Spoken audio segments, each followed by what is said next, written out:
So today I have bought the Shaldan Orange flavored air freshener. Before I had tried lime, lemon and squash flavor. So just for the change I have bought the orange flavor and I will review this in this video. So let's open this and install it. So here there will be a lid which we need to open.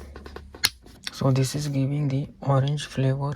This is different than the lime, lemon and squash. If you want something in lemon flavor, you should go for lime, lemon or squash flavor. But this orange will give you the orange fragrance. So the flavor is very nice, similar to the natural oranges. It doesn't smell artificial. Instead, it smells like a natural orange flavor. So this is the gel. As the time passes, this gel gets used up and this will last up to 1 month.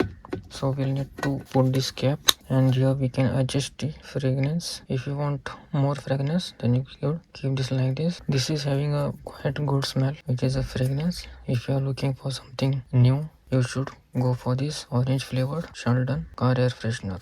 This orange air freshener by Shaldan will cost you around $375, but you will get it at less price from Amazon. If there are any deals available, you can buy it from there. I will put the link in the description of this video. You can directly buy it from there. So that's it for today. Have a nice day. Goodbye.